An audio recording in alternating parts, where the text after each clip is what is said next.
Hello, hi, how are you? Sarah from The Upcoming. Can you give us a quick intro to The Amateur? What can people expect going into this movie? Hopefully to be surprised, to be given a different way into and through the world of the CIA and international espionage.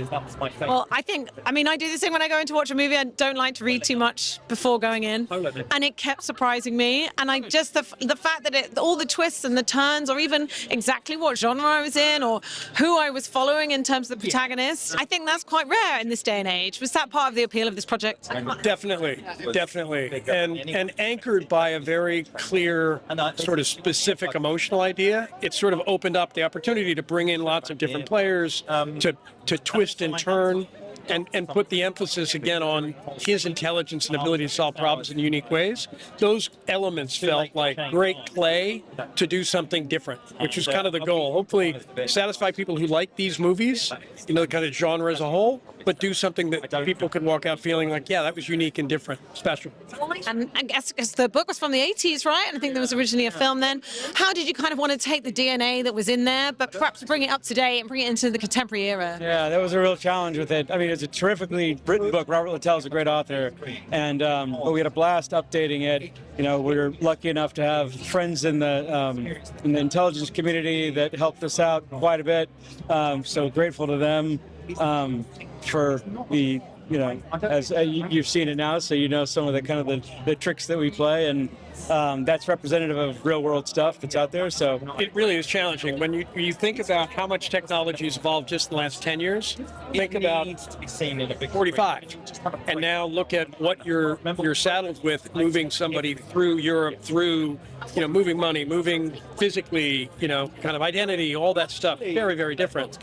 And so that was one of the bigger challenges. And the other was probably figuring out how to tell the story in as many cities without being able to go to as many cities. So we did get to travel a lot, but you're still having to work within London to depict different cities throughout Europe effectively. And luckily we had some great help in doing that. I think the other challenging piece was to, Heller's struggles with his confrontation with killing and vengeance and what that means. And that was not in the book.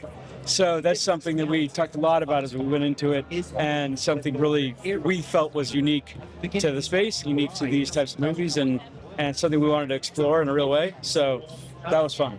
And what a phenomenal cast across the board. But putting Rami Malek and the likes of Lawrence Fishburne in the same room just felt I was like, is this almost like Mr. Robot meets Morpheus in some kind of weird universe? What was it like bringing this cast together? Very special. And we got really lucky because part of the structure and the nature of the book invited us to bring new characters in these selective, very specific roles, and that helped us bring together a group of actors who have been very difficult to bring together for a full shoot. So it obviously we had Rami, we have Lawrence for actually a pretty limited amount of time, and we're able to kind of make that work, and the same with the rest of the cast. Favorite scene, either in the making of it or watching it back now? There's some pretty epic ones. That's a hard one. I have never thought of that. Yeah, good. I'll think about that. Yeah, I'm going to have to think about it too. There are a number that come to mind, but I'm not sure I'm ready to pick yet. The bit where he's going through all the bars, and then he goes into the bar and he comes back out and they have the beer. Yeah, that's a fairness, that's a good one. That is a great scene. That was one of our favorites. It's stuck from the very beginning in the material, in the script, and it's always fun. I have to, now that you're mentioning it, the other favorite one is when he first gets in the car with Lawrence, and their dynamic. Yeah. I'm not an Uber driver and all of that. And that really came courtesy of the relationship between Rami and Lawrence. Yeah. They were fantastic You together. can tell their chemistry. They were having great. fun. Yeah. And just finally, what about do you want people to take away from this film? I feel like it's proper cinema. It's just one you have to experience on the big screen. More than anything else that you can take from it.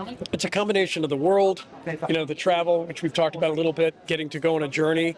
And one of the things we talked a lot about was not going to the obvious landmarks in different cities, but actually choosing to go where spies would go. Where are they actually?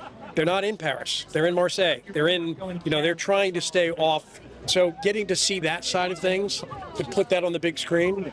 And then I think probably, for me, it was the emotionality.